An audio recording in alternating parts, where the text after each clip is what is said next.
ఒక్కసారి ఇంకొక మాట కూడా చూద్దాం, చూసి వెళ్ళిపోదాం. ఎబ్రిలోనే ఆ 10వ అధ్యాయంలోనే ఏమని రాయబడిందంటే 33వ వచనాల నుంచి చూడండి ఒకసారి.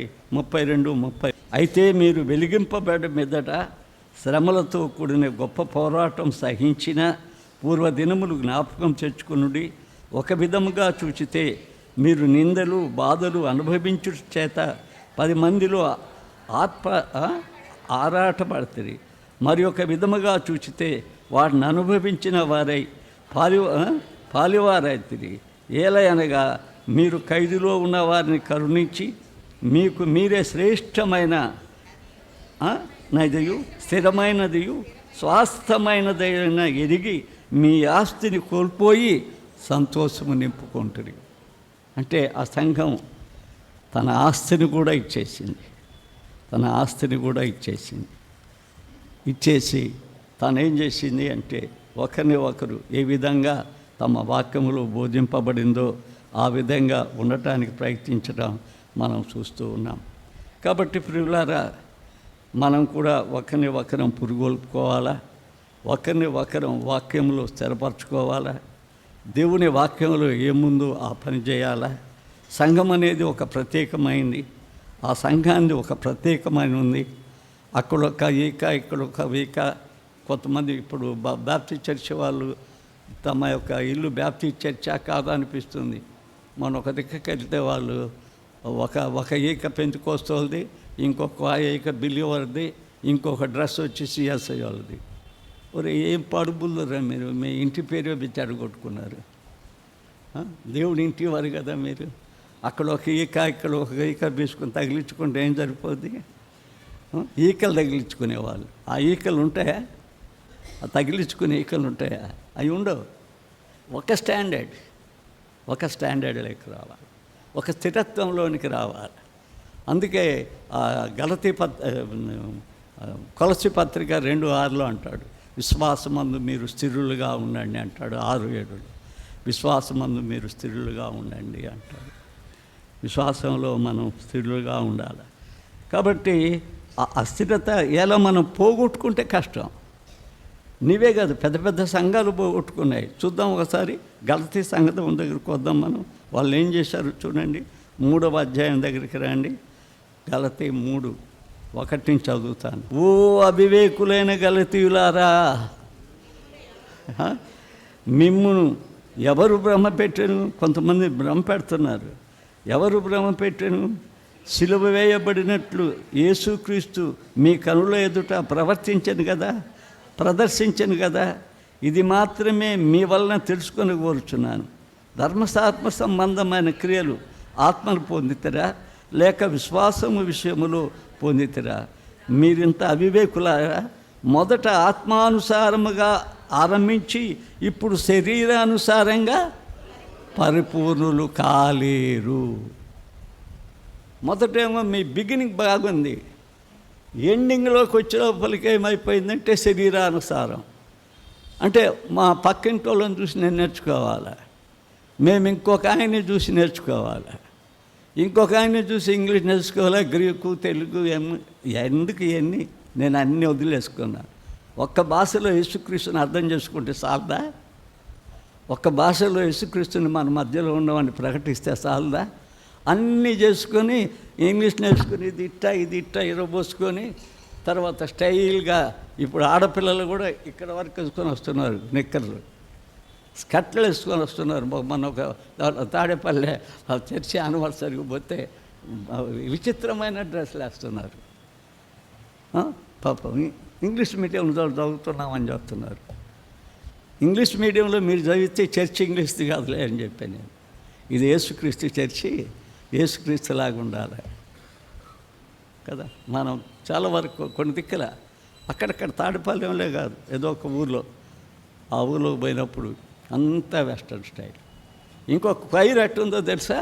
పాపం అతనోడు ఇక్కడి నుంచి ఇక్కడికి దించుకున్నాడు, కొట్టే ఆయన. ఆ కొట్టే ఆయన అక్కడి నుంచి ఇక్కడికి దించుకున్నాడు కదా. ఆ పాడే ఆమె ఎర్రగా పూసుకుంది పాపం. ఆ పెదాలు సైతాన్ పెదాల్లాగా ఉన్నాయి. Not original, duplicate.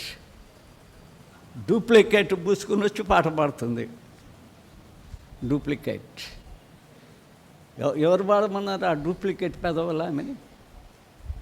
గానలహరిలో పెద్ద ఇది చేయగాకండి, డ్రెస్సెస్ వేయగాకండి, సింపుల్ డ్రెస్సెస్. పోయినసారి నాకు చాలామంది ఫోన్ చేశారు, మీది కొయిరా, మీ డ్రెస్సెస్ ప్రదర్శించుకుంటున్నారని. వద్దు, నీట్గా ఇచ్చిన డ్రెస్ వేసుకుని వచ్చి చేయండి.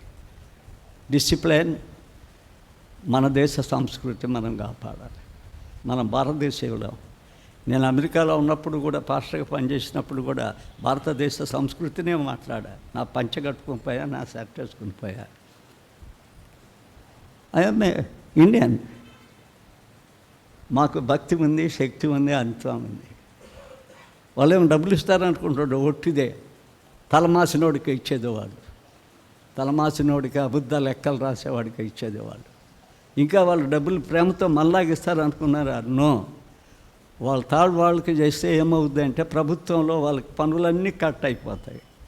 ప్రభుత్వం యొక్క పనులు కట్టు కావటానికి వేశారు. కానీ మా భారతదేశం అన్నపూర్ణ ఇల్లురా. ఒక ఆమెకి ఆహారం లేకపోయినా ఆహారం పెడతా. ఎవడన్నా వస్తే ఆహారం పెడుతుంది. ఆమెకి లేకపోయినా పెడుతుంది. ఆమె పస్తుండి పెడుతుంది. అది మా భారతదేశ సంస్కృతి. ఆహారం లేకుండా పెడుతుంది. మీరు పనులు ఎగరగొట్టడానికి పంచు, మీ సగం మాకు సగమా? ఎవరు చెప్పారు మీకు? ఆ దొంగ డబ్బు నీకు సగమా, నాకు సగమా? ఎవరు చెప్పారు అది? అలాంటి సంస్కృతి మనకు అవసరం లేదు. మన దేశ సంస్కృతిలోనే, మన భక్తిలోనే మనం ఏం చేయాలంటే యేసువారంగా జీవించాలి. శ్రమలు పడ్డారు మీరు, కష్టపడ్డారు మీరు, ఎన్నో పడ్డారు మీరు. అవన్నీ జ్ఞాపకం చేసుకోమంటాడు. జ్ఞాపకం చేసుకొని దాన్ని పోగొట్టుకోకుండా మీరు ఉండాలి అని దేవుని వాక్యం మనల్ని బతిమలాడుతుంది. కాబట్టి ఇక్కడ ఏమంటాడంటే, ఖచ్చితంగా మీరు మారు మనసు పొందాలి. మీ మనసు మార్చుకోకపోతే పరలోకం రాదు. ఒకవేళ మనం శాస్త్రుల నీతి, పరిశీలన నీతి అయితే పరలోకానికి పనికిరాం. వాళ్ళకు బాగా బైబిల్ వచ్చు, బాగా ప్రసంగాలు చేయగలరు, బాగా ప్రార్థనలు చేయగలరు. ప్రార్థన చేయమంటే 1 గంట చేస్తారు. ఇప్పుడు మన ప్రార్థన కూటమి పెట్టామనుకోండి, 1 గంట చేస్తారు. నా గుండె పగులుతుంది. ప్రార్థన చేయాలంటే ఏం ఉండాలా? నా హృదయం, నా మనస్సు, నాలో ఉన్న ఆత్మ ఏకాగ్రతగా వచ్చి నేను ప్రార్థన చేయాలా. ఎంతసేపు నేను ఏకాగ్రతగా ఉంచుకోగలను? కట్ చేస్తా ఏకాగ్రతగా ఉంచుకోలేకపోతే. ప్రార్థన చేయమంటే డబ్బా డబ్బా డబ్బా, ఆమెను కాపాడు, ఈమెను కాపాడు, ఆమె చెప్తుంది, ఈమె చెప్తుంది, ఆమె చెప్తుంది, అన్నీ చెప్తుంది, అందరినీ కాపాడు. 1 గంట ప్రార్థన. ఎవరు చెప్పారు అది? ఎవరు మీకు ఆ ప్రార్థన నేర్పించింది? ఏమి నేర్పించింది అన్న? యాజకుడు వచ్చి నువ్వు తాగావా అంటున్నాడు ఆమెని ఏలి పట్టుకొని. నా ఏలి నా వాడానికి గౌరవిస్తుంది ఆయన్ని. నేను తాగలేదు, నా హృదయాన్ని దేవుని దగ్గర కుమ్మరిస్తున్నా. హృదయము కుమ్మరించని మాటల మూట ఏటిలోకి పోద్ది కానీ ఆయన దగ్గరికి పోదు. ఏ ఏటిలోనో పడిపోద్ది ఇది. నా ప్రార్థనా పరులని నన్ను గురించి మీరు అనుకోవాలని ప్రార్థన చేస్తాట. నాలో చిత్తం, దైవ చిత్తం, నా మనస్సు అంత కేంద్రీకరించేసిన 2 మాటలైనా చాలు. క్వాలిటీ తగ్గిపోతుంది. ఇప్పుడు ఏందయ్యా అంటే, మనసు అందరి చేత డబ్బా కొట్టించుకోవడానికి మన క్వాలిటీ తప్పుకుంటుంది. మనల్ని గురించి కనపరుచుకోవడానికి మన క్వాలిటీ తగ్గిపోతుంది. ఎవరి ఘనత మనకు అవసరం లేదు, ఎవరి పొగడతా మనకు అవసరం లేదు. మనం దేవుని వారమై ఉండటానికి మనకు తెలిసింది మనం 2 మాటలు దేవుని దగ్గర మాట్లాడతాం. దేవుని దగ్గర మాట్లాడు. నువ్వు మారు మనసు పొందితే చాలు. కానీ నువ్వు 1 గంట ప్రసంగం చేసినా ప్రయోజనం లేదు, 2 గంటలు ప్రార్థన చేసినా ప్రయోజనం లేదు, 4 గంటలు పాటలు పాడినా ప్రయోజనం లేదు. దేవుడికి కావాల్సింది ఏంటంటే నువ్వు మారు మనసు పొందుము. అందుకే దేవుడు అడుగుతున్నాడు ఎవరిని? 8వ అధ్యాయం 22 అపోస్తల కార్యంలో చూస్తే ఆ గారడి సింహని అడుగుతున్నాడు. ఏమని అడుగుతున్నాడు? ఒకవేళ నీ హృదయం మారు మనసు పొందు, దేవుడు నీ హృదయాన్ని మార్చుతాడేమో. మారు మనసు పొందు, నీకు మారు మనసు అవసరం అని చెప్తున్నాడు. దేవుడు మానవుని యొక్క హృదయంలో మారు మనసు కావాలని చూస్తూ ఉన్నాడు. ఆ శిలువ మీద ఉన్న దొంగ రెండవ వానికి మారు మనసు వచ్చింది. దేవుని భయం వచ్చేసింది. దేవుని భయం, ఈ శిక్షకు నేను అర్హుడిని, నాకు చాలు ఈ శిక్ష, కానీ నా ప్రభుకు చాలదు. ఇంకా ఏమని గుర్తొచ్చింది? మారు మనసు పొందినందువలన ఆయనకు ఒక రాజ్యం ఉంది పరలోకంలో, ఆ రాజ్యంలో నేను ఉండాలా అనే ఆశ వచ్చింది. ఈనాడు క్రైస్తవులకి ఏమనిపిస్తుంది? రాజ్యం లేదు, భోజనం లేదు, అన్ని ఇక్కడ తిందాం, అన్నిటిక్కడ తాగదాం, తీసుకుపోయి మట్ల బాండుగుతారు, నరకానికి పోదాం. పోతే తప్పేముంది పోతే? పొయ్యి కాలినట్టు కాలుతాం, సిగరెట్ కాలినట్టు కాలిపోతూ ఉంటాం. దాంట్లో ఉన్న ఆనందం మనకు తెలుసు, కాలటంలో ఉండే ఆనందం మనకు తెలుసు. ఆ ఆనందం అక్కడ కూడా పొందటం మనకు మంచిది, పరలోకం మనకెందుకు అనకుండా మనకు కావలసిన పరలోకం కావాలి అనుకుంటే అవన్నీ మానేసేయండి. మారు మనసు పొందు. దేవుడు చెప్పింది ఏంటంటే, మన తలాంతులను బట్టి ఆయన పైకి తీసుకెళ్ళాడు. మన తలాంతులు ప్రదర్శించడం వల్ల పైకి తీసేయడు. నేను బోధించడం వల్ల నన్ను పైకి తీసుకుపోడు ఆయన. నాకు మారు మనసు లేకపోతే ఎన్ని బోధించినా నన్ను నరకంలో వేస్తాడు ఆయన. ఆయనకు కావాల్సింది ఏంటంటే మనిషి మారాలి, ఆ పాత ప్రవృత్తినిచ్చి బయటికి రావాలి. అందుకే బైబిల్లో 2 కొరింథీ 5:17 ఎప్పుడు మర్చిపోగాకండి. కాగా ఎవడైనా క్రీస్తు నందున్న ఎడల వాడు నూతన సృష్టి. అంతవరకు బాగుంది. మళ్ళీ ఏమన్నాడు? పాతవి అవి గతించకుండా ఉంటే అట్లా, ఆ గతించటమే మారు మనసు. దేవా దీనో నా పాతవి వదిలేస్తున్నా. పాతవి నిన్ను బతికించలేవు, అవి వ్యసనాలు. అవి వదిలేసినా కూడా నువ్వు బతుకుతావు, పరలోకానికి వారసులు అవుతావు. అవి వదిలేస్తే బతకుండా ఎందుకుంటావు? ఇంకా బాగా బతుకుతావు, ఇంకా మంచిగా ఉంటావు. నీ హృదయంలో నీకెలాంటి అధైర్యం ఉండదు, పరలోకానికి వెళ్తావు. అందుకే అక్కడ జ్ఞాపకం చేసుకున్నామని చెప్పడం మనం చూస్తున్నాం. తర్వాత ఆధిక్యతలు ఇచ్చాడు ఇక్కడ. అయితే తమ వస్త్రములు 4 నుంచి 5, 6 చూస్తే తన వస్త్రములను వారు ఏం తెచ్చుకున్నారు? పవిత్రపరచుకున్నారు, తెల్లవి చేసుకున్నారు. వారి వస్త్రాలు తెల్లగా చేసుకున్నాడు కదా. ఇది దేవుడికి చాలా చాలా ఇష్టం. మనం తెల్లగా కావాలని ఇష్టం. మనం నల్లగా అయిపోయినామని తెలుసు ఆయనకి కదా. మనం చెడిపోయినామని తెలుసు, నేను కూడా చెడిపోయినానని తెలుసు ఆయనకి. ఆయన ఏమంటాడు తెలుసా? యెషయా 1లో ఏమంటాడంటే, ఆయనే మనల్ని పిలుస్తున్నాడు. మనం నల్లగా చెడిపోయి ఎక్కడైనా దాముకొని ఉంటే, దేవుడికి పనికిరామంటే ఆయన ఏమంటాడు చూడు. 18వ వచనము, 1:18, యెషయా 1:18 చూడండి. యెహోవా ఈ మాటలు సెలవిచ్చుతున్నాడు, రండి మన వివాదం తీర్చుకుందాం. మీ పాపములు రక్తము వలె ఎర్రవైనను అవి హిమము వలె తెల్లబడును. కెంపు వలె ఎర్రవైనను అవి గొర్రెపచ్చు వలె తెల్లబడును. రండి నా దగ్గరికి, నేనున్నా కదా మీరు తుడుచుకోలేరు, మీ చేత కాదు. నేను తుడుచుకోలేను, నా చేత కాదు, తుడుచుకోలేను. ఒక్కసారైనా అబద్ధం చెప్పకపోతే నా జీవితంలో బాగుండదు. ఒక్కోసారి ఖచ్చితంగా అబద్ధం చెప్పాలి, ఒక అబద్ధం అని చెప్పాలి, ఒక సాడి అన్న చెప్పాలా, ఒక ఉదాంతి అన్న ఒకరి మీద వేయాలా కొంతమందికి. లేకపోతే వాళ్ళకి పొట్టపరువు తిన్నదరగదు. అందుకని దేవుడు ఏం చేస్తున్నాడు? రండి నా దగ్గరికి. ఇంపాసిబుల్, మీ చేత కాదు, నా దగ్గరికి రండి. అంత ఎర్రగైనా ఏమమ్మలాగా చేస్తా, గొర్రెబొచ్చేలాగా చేస్తా, నేను మిమ్మల్ని రూపాంతరం చేస్తా. ఇదన ప్రభు నన్ను ఇంకా పిలుస్తున్నాడు. రాకపోతే రండయ్యా, తెల్లని వస్త్రాల్లాగా నేను మీకు ఇస్తాను, తెల్లని వస్త్రాల్లాగా ఇస్తాను. వాటిని మీరు ధరించుకోండి, మీ నీతి క్రియలు మారిపోతాయి అన్నాడు. మనకేం లేదు, ఎవడన్నా మెచ్చుకుంటే మనం కట్ట ఎక్కుతాం. మెచ్చుకుంటే నేను ఏ మీటింగులో కానీ ఏ వార్తల్లో పోతే వెంటనే వచ్చేస్తున్నా. నాకు ఎక్కడ ఫ్రెండ్స్ లేరు ఇప్పుడు. ఏ ఊరికి పోయినా ఇమీడియట్గా ఎక్కేస్తాను. మెసేజ్ అయినాకనే అన్నం కూడా తిన్న కొన్నిసార్లు ఎందుకంటే ఏదేదో మాట్లాడుతుంటారు, మనం నింబేసేది ఇట్టుంది అట్టుంది ఇట్టుంది అని, మన గర్వం ఎక్కుపోద్దేమో, మనం ఆ వింటాం కూడా తప్పని.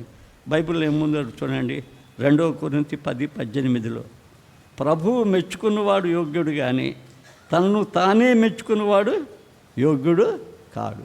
ఆయన మెచ్చుకోవాలి కానీ మనల్ని ఎవడో మనుషులు మెచ్చుకుంటామని మన జీవితాన్ని మార్చుకుంటాట, వాళ్ళకు అనుకూలంగా మనం జీవించితే అట్లా. కాబట్టి బిడ్డలారా, జయించే వారికి ఆయన ఆ తెల్ల వస్త్రాలు ఉంటే చాలు. ఆ తెల్ల వస్త్రాలు అంటే ఏంటో తెలుసా? ఒక్కసారి తెల్ల వస్త్రాలు ఏంటి? ప్రకటన గ్రంథం మనకు మూలమైన గ్రంథం కదా, ఆ గ్రంథం చూద్దాం. 19వ అధ్యాయానికి రండి, 8వ వచనం. 19:8 చూడండి. మరియు ఆమె ధరించుకున్నకు ప్రకాశములను నిర్మలమునైన సన్నపు నారబట్టలను ఆమెకి ఇయ్యబడును. ఎవరు? వధువు సంఘం. అవి పరిశుద్ధుల నీతి క్రియలు. నీతి అనే దానికి క్రియలు లేకుండా పరలోకానికి పోం. అంత మింగేసి పరలోకానికి పోతామంటే అట్ట పోతాం. లోకమంతా ఒక్కసారి దౌరుకొని పరలోకానికి పోవాలంటే అట్ట పోతాం, పోలేం. ఆడ స్థలం ఇయ్యాడు దేవుడు. అక్కడ నేను స్థలం సిద్ధపరుస్తున్నాను అన్నాడు. నాకు ఇక్కడ 100 పాటలు ఉన్నాయా అంటే అక్కడ ఒక పాట రాదు.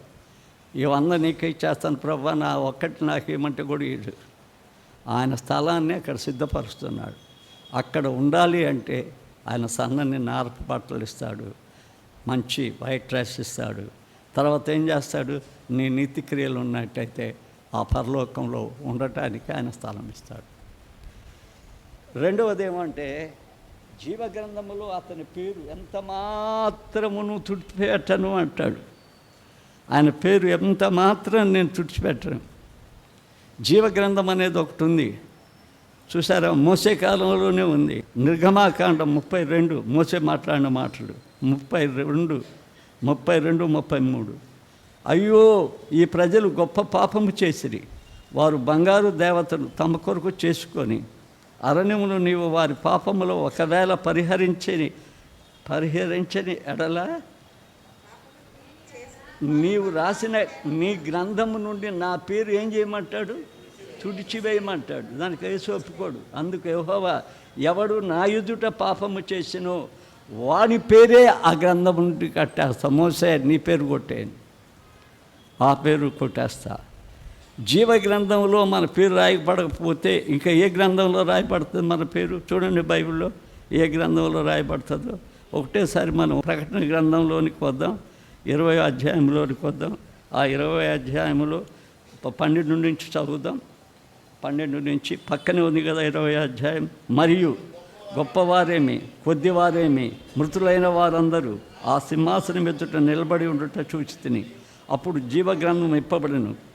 మరియు జీవగ్రంథం వేరొక గ్రంథం, అది మళ్ళా చూద్దాం. వేరొక గ్రంథం విప్పబడును. ఆ గ్రంథమందు రాయబడి ఉన్న వాటిని బట్టి క్రియలు చొప్పున మృతులు తీర్పు పొందిరి. సముద్రం తనలో ఉన్న మృతులు అప్పగించును. మరణము పాతాళ లోకము వాటిని వశము చేసుకుని మృతులను అప్పగించను. వారు ప్రతివాడు తమ క్రియలు చొప్పున తీర్పు పొందును. మరణమును మృతుల లోకమును అగ్నిగుండమును పడవేయబడును. ఈ అగ్నిగుండము 2వ మరణం. ఎవని పేరు జీవగ్రంథములో రాయబడబడనట్లు కనపడని ఎడల వాడు అగ్నిగుండములో పడవేయబడును. ఆ 2వ గ్రంథం ఉంది. ఆ 2వ గ్రంథం, అక్కడ మరొక గ్రంథం ఉంది అన్నాడు కదా, అది 2వ గ్రంథం. ఒక్కసారి మనం ప్రతిసారి ఎప్పుడెప్పుడో చెప్తున్నాం, ఈసారి చూద్దాం. జక్రయ గ్రంథం లేకొద్దాం. జక్రయ, అందరం జక్రయ తీద్దాం. 5వ అధ్యాయంలోనికి వద్దాం. 5వ అధ్యాయంలో ఒకవేళ భయంకరమైన గ్రంథం చూసి ఒరే నా పేరు దాంట్లోకి పోతే అగ్నిగుండంలోకి పోతానని కొంచెం భయం తెచ్చుకొని మారు మనసు పొందటానికి కొంచెం ప్రయత్నం చేద్దాం. 2వ గ్రంథం. నేను మరలా తేరు చూడగా 5 జక్రయ 5:1. నేను తేరు చూడగా ఎగిరిపోవు పుస్తకం ఒకటి నాకు కనపడను. నీకేమి కనపడుతుందని అతను నేను అడుగగా, నేను 20 మూరల నిడివియు 10 మూరల వెడల్పు కల ఎగిరిపో పుస్తకం ఒకటి నాకు కనపడుతున్నదంటిని. అందుకు అతడు నాతో ఇట్లా, ఇది భూమి అంతటి మీద బయలు వెళ్ళు శాపమే.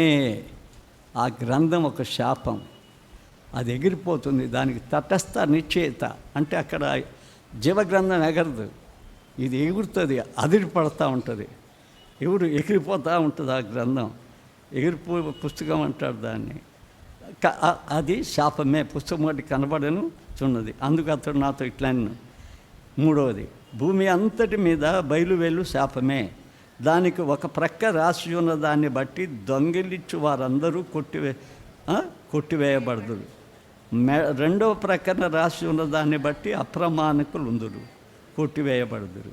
ఇది సైన్యములకు అధిపతి అయిన యెహోవా వాక్కు. నేను దాన్ని బయలుదేర చేయుచున్నాను. అది దొంగల ఇళ్లను నా నామమును బట్టి అబద్ధ ప్రమాణము చేయ వారి ఇళ్లలోనూ ప్రవేశించి వారి ఇళ్లలో ఉండిన వాటిని, దూలములను, రాళ్లను నాశనము చేయును. చూసారా, అది నాశనం ఇక్కడ ఉండగానే మనకు నాశనం చూపిస్తుంది. ఆఖర ఇప్పుడు బాగున్నాం, ఆఖర స్థితి అంతా నాశనం చూపిస్తుంది. చూస్తుంది ఎగురుతున్న గంధంలో పేర్లు ఉంటాయి. నేను ఇక్కడ అబద్ధం ఆడేసి ఈ అబద్ధం ఎవడు చూడలేదనుకుంటే అక్కడ రాసేస్తాడు ఆయన. అప్రమాణికులు అంటే దయచేసి గుర్తుపెట్టుకోండి, ప్రమాణాలు భలే బాగా చేస్తారు. అప్పుడప్పుడు భార్యాభర్తలకు చెప్తా, నేను మీ తండ్రి లాంటి వాడిని చెప్పొచ్చు మీకు. మీరు పెళ్లి రోజు ప్రమాణాలు చేశారు, అవి మర్చిపోగాకండి కదా. ఏం చేస్తారు, నేను ఆఖరి వరకు నీతోనే ఉంటాను, మరణమైన జీవమైన ఏమైనా నీతోనే ఉంటానని ప్రమాణం చేస్తారు. సహజీవనాలు వద్దు బిడ్డలారా, ఇంకొకటి వద్దు బిడ్డలారా, పరలోకానికి ప్రవేశించరు బిడ్డలారా. అప్రమాణకుల పేర్లన్నీ అక్కడ రాయబడతాయి నా బిడ్డలారా. ఫ్యామిలీ అంటే తప్పకుండా సమస్యలు వస్తాయి. సాతానుడు బాగుంచడు మనల్ని, ఏదో ఒక సమస్య చేస్తాడు, ఏదో ఒక సమస్య క్రియేట్ చేస్తాడు. భర్త మాట్లాడింది ఒకసారి భూతద్దంలో చూస్తాం, చాలా భయం వేస్తుంది మనకు, అమ్మ ఇంత తర్వాత అని. భార్య మాట్లాడింది గయ్యాలిలాగా చూస్తాం ఒక్కోసారి. అడ్జస్ట్మెంట్ ఎక్కడోళ్ళమో, ఎక్కడ పుట్టామో, ఎక్కడోళ్ళమో దేవుడు కలిపాడు. వివాహ బంధం ఒక పవిత్రమైన బంధం కాబట్టి అడ్జస్ట్ కావాలి.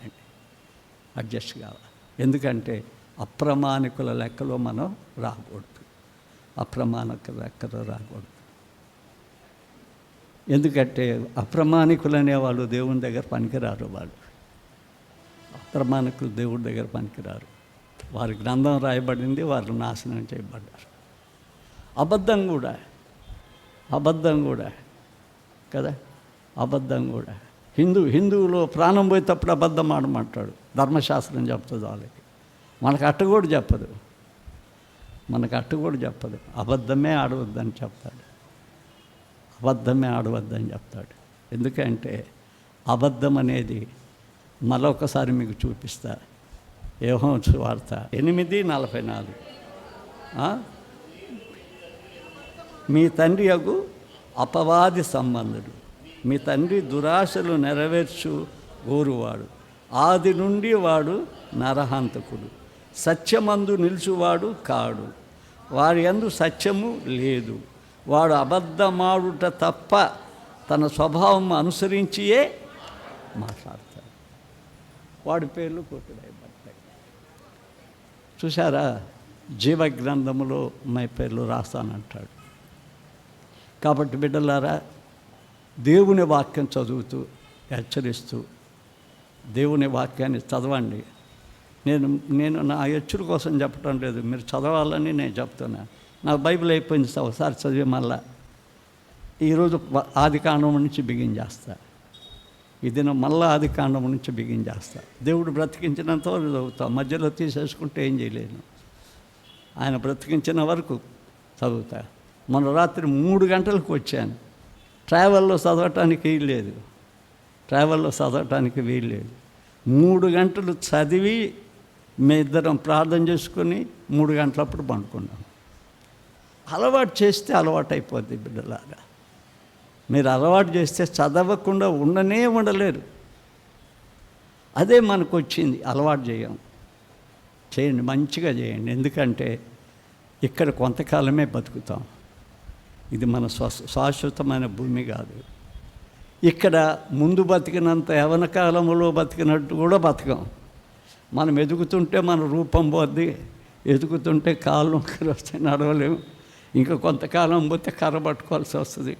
ఇంకొంతకాలం పోతే నేను చదవలేకపోతే ఇట్లా చదువు నేను చెప్తానంట. వయసు వచ్చే కొలది మనం డల్, మనకే వస్తుంది ఎప్పుడు చస్తామా అని. అంటే ఇది శాశ్వతమైంది కాదు, అశాశ్వతమైంది. శాశ్వతమైన అక్కడ చేరాలనుకుంటే దానికే మనం మందిరానికి వచ్చేది, దానికే దేవుని దగ్గరికి వచ్చేది.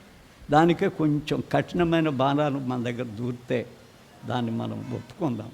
దేవా, నేను సర్దుకుంటా, నేను సరి చేసుకుంటా, నేను మారుమనసు పొందుతా, నేను నీ వాడనై ఉంటాను అయ్యా అని వద్దాం. ప్రార్థన చేసుకుందామా?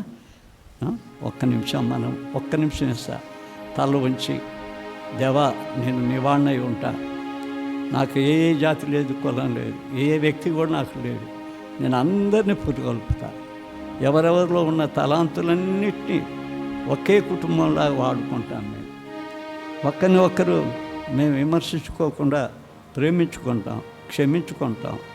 యేసు ప్రభువులో అందరూ మానటం కాకుండా డబ్బులు చాలామంది ఈ దినాల్లో ధనవంతుల సంఘాలు బయలుదేరాయి. ధనాలు దండుకోవడానికి, వ్యాపారం చేయడానికి బిజినెస్ చర్చెస్. ఇది హిస్టారికల్ చర్చి, లోన్ స్టార్ మిషనరీల త్యాగ ఫలములతో పుట్టింది. వాళ్ళు తీసుకోలేదు. ఎవరైనా మిషనరీస్ చర్చి కాకుండా పెద్దవారు దండి ఒక ఆయన అయితే దుబాయ్లో 6 లక్షల దండుకొచ్చి చర్చి కట్టాడు. ఆ చర్చి రాసియగలరా యేసు ప్రభుకి? ఆ చర్చిని యేసు ప్రభుకి రాసియగలరా? ఆ చర్చిని, మీ ఆస్తిని యేసు ప్రభుకి రాసియగలరా? ప్రజలు మోసం చేయొద్దండి. వారు మీ గుళ్ళో కాదు, యేసుక్రీస్తులో ఉండాలి. నా గుళ్ళో కాదు, యేసుక్రీస్తులో ఉండాలి. ప్రార్థన చేసుకుందాం. జీవం కలిగిన మా గొప్ప తండ్రి, నీ పాదాలకు కృతజ్ఞతాస్తుతులు చెల్లిస్తున్నాం. మా బిడ్డలందరూ నీలో ఉండాలని.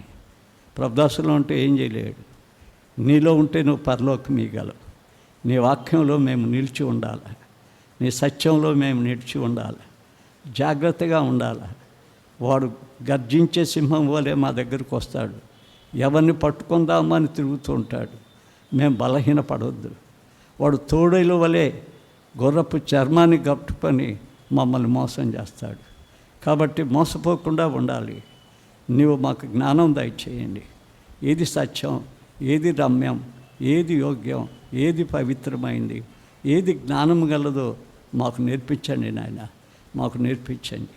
మేము దారి తప్పక నీ దారిలోనే పోగలిగే భాగ్యం దయచేసి ఇక్కడ ఒక్కొక్క బిడ్డను కళ్ళారా ఆత్మతో దర్శించి దీవించి వారి జీవితాలను, కుటుంబాలను, సంతానాన్ని బలపరచమని క్రీస్తు పేర వేడుకొనుచున్నాము తండ్రి. ఆమేన్.